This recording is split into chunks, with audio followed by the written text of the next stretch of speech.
बिहार की राजनीति में एक बार फिर से बड़ा मोड़ आने वाला है। विधानसभा चुनाव में एनडीए को जबरदस्त जीत मिलने के बाद अब पूरा राज्य नए मुख्यमंत्री की शपथ ग्रहण समारोह का इंतजार कर रहा है और लगभग तय माना जा रहा है कि बिहार की कमान एक बार फिर नीतीश कुमार के हाथों में ही होगी। सबसे पहले बात करते हैं शपथ ग्रहण समारोह की। पटना का गांधी मैदान अगले 4 दिनों के लिए पूरी तरह सील कर दिया गया है। पटना डीएम ने 17 से लेकर 20 तारीख तक मैदान में आम लोगों की आवाजाही पर रोक लगा दी है। कारण यहाँ होने वाला वह शपथ ग्रहण समारोह जिसे इस बार बिहार का सबसे भव्य आयोजन बताया जा रहा है। सूत्रों के मुताबिक शपथ ग्रहण समारोह 20 तारीख की सुबह हो सकता है। हालांकि आधिकारिक घोषणा अभी बाकी है, लेकिन तैयारियां इस बात का साफ संकेत दे रही हैं कि समारोह अब बस होने ही वाला है। अब बात करते हैं उन चेहरों की जो इस शपथ ग्रहण को और ऐतिहासिक बनाएंगे। सूत्रों से बड़ी जानकारी मिल रही है प्रधानमंत्री नरेंद्र मोदी भी इस कार्यक्रम में शामिल हो सकते हैं। अगर ऐसा होता है तो बिहार में ये अब तक का सबसे हाई प्रोफाइल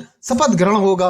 इसके साथ ही बीजेपी और एनडीए शासित राज्यों के सभी मुख्यमंत्री, कई केंद्रीय मंत्री और राष्ट्रीय स्तर के कई बड़े नेता इन सबके पटना पहुंचने की संभावना जताई जा रही है। गांधी मैदान के चारों ओर सुरक्षा बेहद कड़ी की जा चुकी है। क्षेत्र को कंट्रोल्ड जोन घोषित किया गया, वाहनों की एंट्री सीमित कर दी गई है और मैदान के अंदर बड़े पैमाने पर मंच, वीआईपी ब्लॉक, मीडिया जोन और सुरक्षा टावर तैयार किए जा रहे हैं। अब आते हैं सबसे महत्वपूर्ण बिंदु पर, कौन बनेगा मुख्यमंत्री, और इसका जवाब लगभग हर तरफ से एक ही मिल रहा है, नीतीश कुमार। एनडीए ने चुनाव नीतीश कुमार के अगुवाई में लड़ा। परिणाम आने के बाद भी एनडीए के सहयोगी दल बीजेपी हो या हम या आरएलजेपी, सभी की पहली पसंद नीतीश कुमार ही दिखाई दे रहे हैं। विधायक दल की संयुक्त बैठक में नीतीश कुमार को फिर से नेता चुना जाएगा और उसी के बाद औपचारिक रूप से राज्यपाल के पास सरकार बनाने का दावा पेश किया जाएगा। इस तरह नीतीश कुमार 10वीं बार बिहार के मुख्यमंत्री बनने जा रहे हैं, जो अपने आप में एक शानदार और ऐतिहासिक उपलब्धि है। नीतीश कुमार की राजनीतिक सफर को देखें तो ये शपथ ग्रहण कई मायनों में बेहद खास माना जा रहा है। साल 2020 में जेडीयू तीसरी सबसे बड़ी पार्टी थी, इसके बावजूद नीतीश कुमार को मुख्यमंत्री बनाया गया था।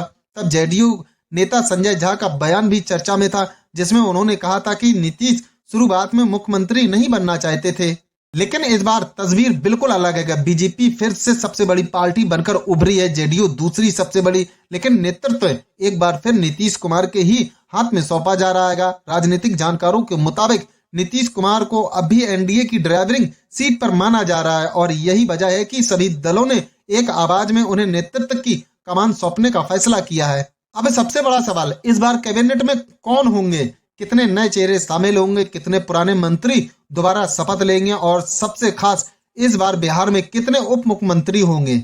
2020 में बिहार में 2 उप मुख्यमंत्री बनाए गए थे। इस बार एनडीए के अंदर इस पद को लेकर पहले से ही चर्चा है, लेकिन अंतिम निर्णय अभी नहीं लिया गया है। सूत्रों के अनुसार बीजेपी और जेडीयू दोनों को कैबिनेट में संतुलित हिस्सेदारी दी जाएगी, लेकिन दबाव इस बात का भी है कि युवा चेहरों और महिलाओं नेताओं को भी इस बार कैबिनेट में पर्याप्त प्रतिनिधित्व मिले। पूर्ण लिस्ट अभी सामने नहीं आई है, लेकिन कयास लग रहे हैं कि शपथ ग्रहण में पहले चरण में 18 से 22 मंत्री शपथ ले सकते हैं, बाकियों को बाद में शामिल किया जाएगा। शपथ ग्रहण समारोह जितना बड़ा होने जा रहा है, उतनी ही उत्सुकता जनता के बीच देखने को मिल रही है। सवाल ये भी उठ रहा है कि क्या इस बार शपथ ग्रहण के मंच पर कोई बड़ा सरप्राइज होगा, क्या किसी नए चेहरे को बड़ी जिम्मेदारी मिलेगी, क्या सरकार की पहली प्राथमिकता किसानों, युवाओं और बेरोजगारी पर होगी। लेकिन सबसे ज्यादा चर्चा इस बात की, बिहार में इस बार कितने उप मुख्यमंत्री होंगे, इसलिए हम आपसे भी यही सवाल पूछना चाहते हैं। इस बार बिहार में कितने उप मुख्यमंत्री शपथ लेंगे, अपनी राय नीचे कमेंट में जरूर लिखें। कुल मिलाकर बिहार में राजनीतिक हलचल अपने चरम पर है। गांधी मैदान की तैयारियां, बड़े नेताओं की संभावित मौजूदगी और नीतीश कुमार का एक बार फिर मुख्यमंत्री पद की शपथ लेने की तैयारी, ये सभी संकेत देते हैं कि बिहार में नए अध्याय की शुरुआत अब बस कुछ ही दिनों की बात है। जैसे ही शपथ ग्रहण की आधिकारिक तारीख और समय तय होगा, हम तुरंत आपको अपडेट करेंगे। अगर आपको ये हमारी खबर पसंद आई हो तो वीडियो को लाइक करें, अपनी राय कमेंट में जरूर लिखें और हाँ, हमारे चैनल को सब्सक्राइब करें ताकि बिहार की हर बड़ी खबर सबसे पहले आप तक पहुंचे।